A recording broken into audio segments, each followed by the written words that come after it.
नमस्कार साथियों।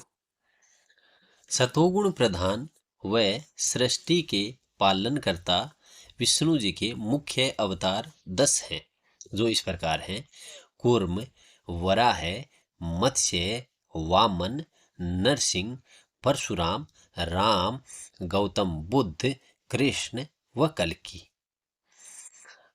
और मुख्य दशावतारों के साथ मुख्य 24 अवतार भी हैं, जिनमें यह 10 सम्मिलित हैं। इन 10 को शामिल करते हुए मुख्य 24 अवतार भी हैं। श्रीमद् भागवत के प्रथम स्कंद के तृतीय अध्याय में 24 अवतारों का वर्णन है।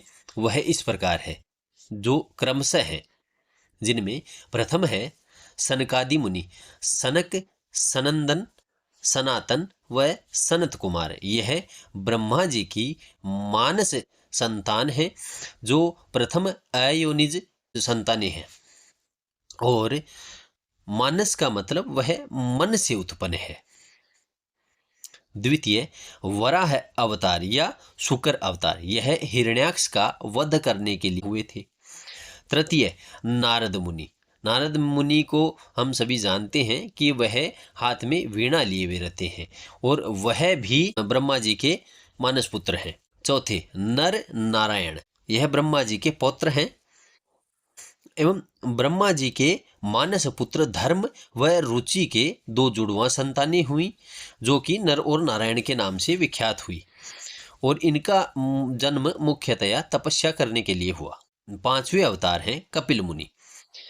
मनु की पुत्री देवहूति व कर्दम ऋषि के संयोग से कपिल मुनि का अवतार हुआ, और कपिल मुनि के श्राप के कारण से ही राजा सगर के 60,000 पुत्रों को भस्म होना पड़ा। 6ठे अवतार हैं दत्तात्रेय। दत्तात्रेय तीनों देवताओं के सतोगुण प्रधान, रजोगुण प्रधान व तमोगुण प्रधान तीनों मुख्य देवताओं के अवतार हैं, और तीनों देवताओं का ही रूप है। ये महर्षि अत्रि व अनुसुईया की संतान है, और दत्तात्रेय के साथ ही गुरु परंपरा की भी शुरुआत हुई थी। 7वें अवतार हैं यज्ञ अवतार। मनु व सतरूप से आकुति का जन्म हुआ, वह प्रजापति रुचि व आकुति से यज्ञ का जन्म हुआ, यज्ञ का अवतार हुआ था। 8वें अवतार हैं ऋषभदेव। महाराजा नाभि व पत्नी मरु देवी से यह उत्पन्न हुए। वह शारीरिक सौष्ठव मजबूत होने के कारण, अति बलशाली व मजबूत शरीर के कारण से इनको ऋषभ नाम दिया गया, जो आगे चलकर जैन धर्म के प्रथम तीर्थंकर हुए। आदिराज पृथु या राजा पृथु के नाम से भी इनको जाना जाता है। इनके पिता यह वेन राजा की संतान है, और इनके पिता वेन के अत्याचार के कारण से पूरी पृथ्वी दुखी थी, सभी दुखी थे। तो मंत्रोच्चार से कुछ सिक्कों को अभिमंत्रित किया गया, और उसके कारण से इनके पिता की ऋषियों ने इनके पिता का वध किया, और फिर उनके भुजाओं के दोहन से इनका राजा पृथु या आदिराज पृथु का जन्म हुआ, अवतार हुआ। तो यह राजा वेन की संतान है, यह उनकी भुजाओं से उत्पन्न है, और राजा पृथु के कारण से ही पृथ्वी का नाम पृथ्वी पड़ा। राजा वेन के अत्याचार से पृथ्वी दुखी हो गई थी, और सारे पेड़ पौधे, नदी, समुद्र, पानी, बीज सभी अपने अंदर ही समा लिए थे। तब राजा पृथु ने जमीन को समतल किया व उसे उपज योग्य बनाया, इस कारण से पृथ्वी नाम दिया गया। 10वें अवतार है मत्स्य अवतार। राक्षस वेदों को जब चुरा कर समुद्र में चले गए थे और उन्हें समुद्र में छिपा दिया था, तो विष्णु जी ने मत्स्य रूप धारण करके वेदों को वापस स्थापित किया। 11वें अवतार है कूर्म या कच्छप अवतार। कछुआ, यह कछुए का रूप है, और जब समुद्र मंथन हो रहा था तो मंदराचल पर्वत या मंदार पर्वत को मधानी बनाया गया और वासुकी की रस्सी बनाई गई, और एक तरफ समस्त देवता थे, दूसरी तरफ समस्त दानव लगे हुए थे समुद्र का मंथन करने के लिए। और जब मंथन शुरू किया तो मंदराचल पर्वत को मजबूत स्तंभ, मजबूत आधार नहीं मिलने के कारण से मंदराचल पर्वत समुद्र में डूबने लगा। और यह बार बार जब प्रयास किया कि वह डूब रहा है, वह सटीक नहीं बैठ रहा है, तो उन्होंने विष्णु देव से प्रार्थना की। तब विष्णु जी ने कूर्म अवतार धारण किया, मंदराचल पर्वत को अपनी पीठ पर धारण किया, तब समुद्र मंथन का कार्य हो सका।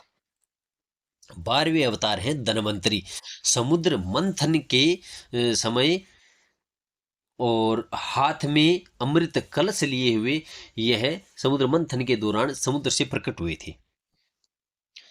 13वां अवतार है मोहिनी अवतार। जब समुद्र मंथन हो गया, अमृत निकल गया, तो अमृत को देवताओं को पिलाने के लिए विष्णु जी ने मोहिनी अवतार लिया था।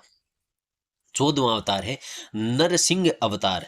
भक्त प्रहलाद हुए हैं और उनके पिता हिरण्याकश्यप। हिरण्याकश्यप के कारण से सारी पृथ्वी दुखी थी, समस्त जनता त्राही त्राही कर रही थी, और उन्होंने ऐसा वर ले रखा था कि ना दिन में मरूं, ना रात में मरूं, ना बाहर मरूं, ना भीतर मरूं, ना मनुष्य से मरूं, ना पशु से मरूं। इस कारण से विष्णु जी को नरसिंह रूप धारण करना पड़ा और नरसिंह अवतार लेकर हिरण्याकश्यप का वध किया। 15वें अवतार है वामन अवतार। यह बोने ब्राह्मण का रूप है। राजा बलि जो कि भक्त प्रहलाद के पौत्र थे, उनका घमंड दूर करने के लिए बोने ब्राह्मण का अवतार रूप लिया और 3 पग भूमि राजा बलि से दान में मांगी थी। 16वें अवतार है परशुराम अवतार।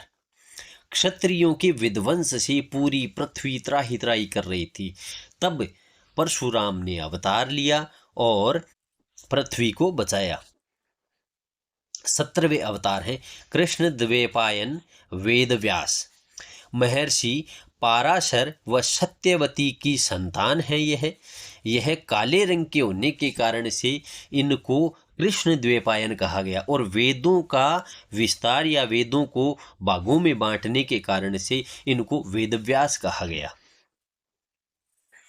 18वें अवतार हैं राम अवतार। राम अवतार को हम सभी जानते हैं, यह राजा दशरथ व कौशल्या माता की संतान, और इन्होंने रावण का वध किया व अन्य भी कई राक्षसों का वध किया। इनके समय राक्षसों के अत्याचार से जब पृथ्वी शोक संतप्त थी, पृथ्वी अपने आप को बोझिल महसूस कर रही थी, उस समय इन्होंने पृथ्वी का बोझ कम किया और पृथ्वी का दुख दूर करने के लिए राम अवतार हुआ।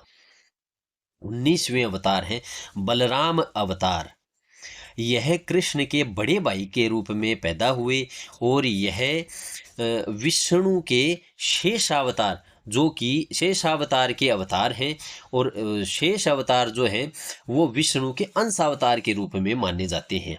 यह हल के साथ ही पैदा हुए थे, इस कारण से इनको हलधर भी कहा जाता है। 20वां अवतार है कृष्ण अवतार। कृष्ण अवतार को हम सभी अच्छी तरह जानते हैं कि यह वासुदेव व देवकी की संतान है। इन्होंने कई प्रकार के राक्षसों का वध किया है, कंस व अन्य कई प्रकार के राक्षसों का इन्होंने संहार किया। 21वें अवतार हैं गौतम बुद्ध। संसार को ज्ञान से पूरित करने के लिए जिनका अवतार हुआ, मनुष्य को, जन जन को मोह माया व लोभ शोक से, ज्ञान से दूर करने के लिए इनका अवतार हुआ था। 22वें अवतार हैं कल्कि अवतार। जो वर्तमान में हुए नहीं हैं वह होंगे, वह संबल नगरी में होंगे। पाप जब बहुत ज्यादा बढ़ जाएगा और रक्षक जब भक्षक बन जाएगा, तब 10 फुट की तलवार लेकर विष्णु जी कल्कि के रूप में अवतरित होंगे। 23 हरि अवतार। जब ग्राह और गज के बीच में युद्ध हुआ था। हमने कथा सुनी है गजेंद्र मोक्ष की। तो जब ग्राह और गज के बीच में युद्ध हुआ, तब ग्राह ने गज को समुद्र में खींच लिया। 10,000 वर्षों तक यह युद्ध चला था और ग्राह ने गज को समुद्र में खींच लिया। तब विष्णु जी ने श्री हरि का अवतार लिया और ग्राह को सुदर्शन चक्र से मारकर गज को मुक्त किया। 24वें अवतार है हंस अवतार। जब सनक सनातन सनंदन और सनत कुमार ब्रह्मा जी के पास बैठे हुए मनुष्यों के मोक्ष की चर्चा कर रहे थे, तब विष्णु जी ने हंस रूप में उस सभा में प्रकट होकर मनुष्यों के मोक्ष की कथा कही। यह उनका हंस अवतार है। इसके अलावा भागवत यह कहती है कि विष्णु जी के अवतार इस तरह हैं जैसे झरने की फुहार। तो वह कोई निश्चित नहीं है, वह कितने भी हो सकते हैं, वह असंख्य अनगिनत हो सकते हैं अवतार। अवतारों की सीमाएं फिक्स नहीं है। हयग्रीव भी इनका अवतार है और भी बहुत से इनके अवतार हैं। अंश अवतार है, पूर्ण अवतार है, ये बहुत अवतार हैं। मगर मुख्य 10 अवतार, 10 अवतारों के बाद में मुख्य 24 अवतारों की जो संख्या है वह आपके समक्ष प्रकट करी है। धन्यवाद साथियों।